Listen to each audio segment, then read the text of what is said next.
At 90, here's what life taught me. Real happiness begins when you let go of control. You know, reaching 90 years old is both a blessing and a surprise. Sometimes I wake up and wonder how the years passed so quickly. I've seen a world at war, men walk on the moon, grandchildren born, friends laid to rest. And through it all, there's one lesson life kept whispering to me, until finally, I could hear it: happiness doesn't come from control. Happiness comes when you let go. I used to fight life. I wanted things neat, predictable, safe. I thought if I planned enough, managed enough, worried enough, maybe nothing would go wrong. But the truth is, life has a mind of its own. It's messy, unpredictable, and, strangely, beautiful that way. And the older I grew, the more I discovered that loosening my grip didn't mean losing myself. It meant finding a softer, wiser self. So tonight, let me share with you 7 lessons, gathered from my years and from the lives of friends who walked beside me. Maybe you'll find yourself in these stories. Maybe you'll see a piece of your own life reflected back. Lesson 1. Letting go lightens the mind.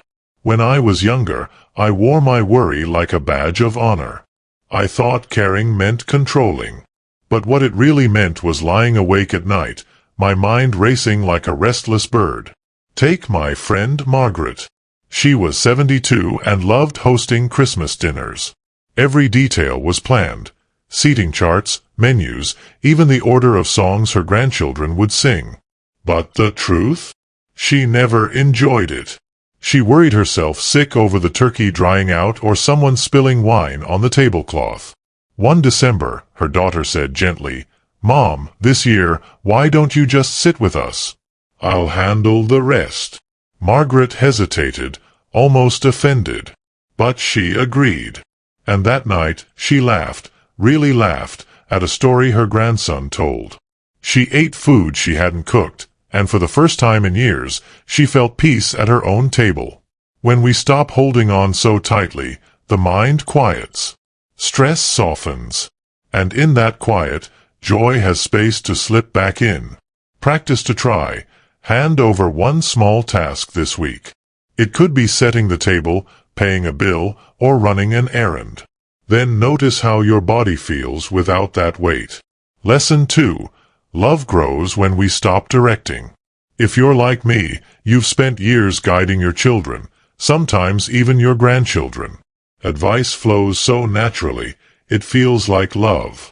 But I learned, sometimes painfully, that advice can feel like control. My friend Robert, at 68, was the family fixer. If his son started telling a story, Robert would cut in with a solution. Eventually, his son grew quiet. One day, Robert asked, "Am I being too much?" His son sighed and said, "Dad, sometimes we just need to figure things out ourselves." That pierced him. So Robert changed. He began asking, "What do you need from me?" At a family barbecue months later, his son invited him. "Dad, can you show me that old mower trick?" And there was Robert, teaching instead of directing, laughing with his son like he hadn't in years. Letting go of control doesn't mean letting go of love. It means letting love speak more gently, with trust. Practice to try. This week, use phrases like, "Tell me more," or "How would you like me to help?" They open doors instead of closing them. Lesson 3. Acceptance sets you free. There's a saying, "What you resist, persists." At 90, I know it's true. Fighting reality doesn't change it, it only exhausts us. Eleanor, my neighbor, hated the idea of using a walker. To her, it meant weakness. She fought it until one bad fall shook her. Afterward, she whispered to me, "I'm tired of being afraid." She finally accepted the walker, and do you know what happened? She walked farther. She stopped to smell roses.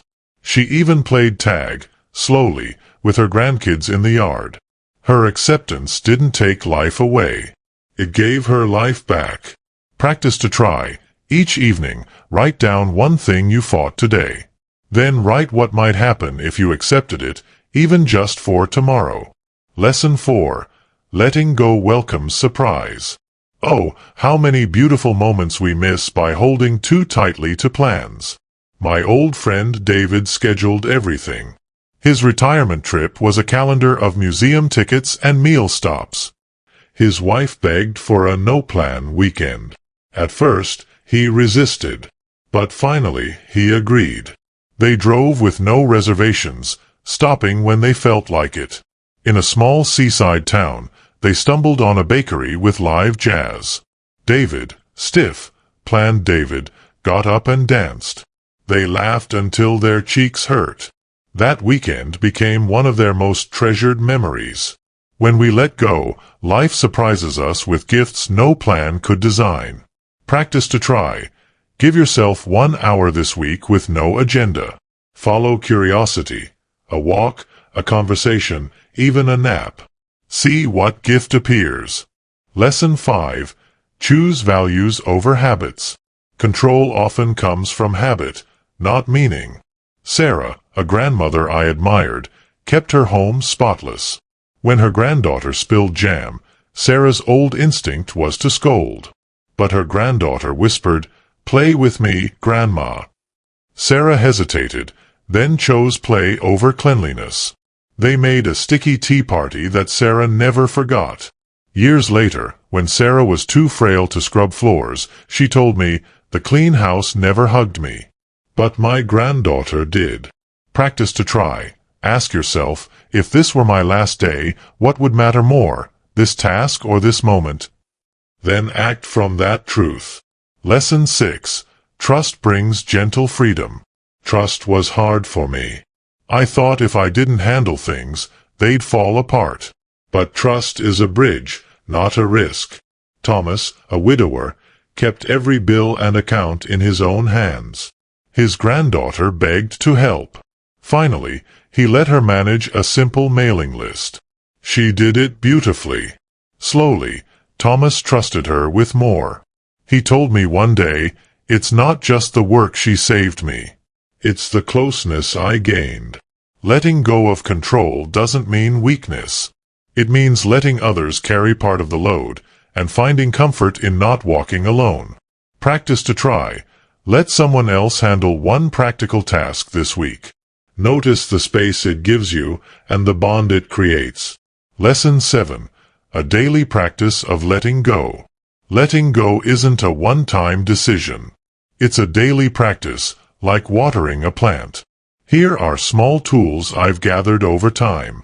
2-minute release. When worry comes, breathe deeply for 2 minutes and let it go. Ask before helping. Say, "Would you like my help?" instead of assuming. Microdelegation. Hand off one tiny chore a week.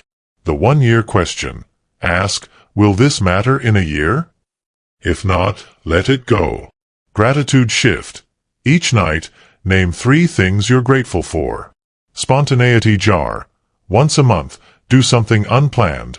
A walk, a call, a new recipe. Gentle boundaries. Choose one day or space where you allow peace, free of planning. These little steps are how control loosens, and peace quietly takes its place. So here I sit, 90 years old, telling you the truth I wish I'd learned sooner. You don't lose yourself when you let go. You find yourself. You find the part of you that laughs more easily, breathes more deeply, and loves without conditions. I wonder, what would happen if you let go of one small thing this week? A task? A worry? A habit? Try it. Just one. And then watch, not with judgment, but with curiosity, what opens up. If one of these stories sounded like your own, write about it in the comments. Which lesson touched you most? Which practice feels doable? Your story could be the encouragement another soul needs tonight. And if these words gave you comfort, please like, share, and subscribe. Let's build a circle of people who choose kindness over control, presence over pressure, and joy over worry. Thank you for spending this time with me. May your days be lighter, your heart be freer, and your spirit discover the quiet happiness that comes, not from holding on, but from letting go.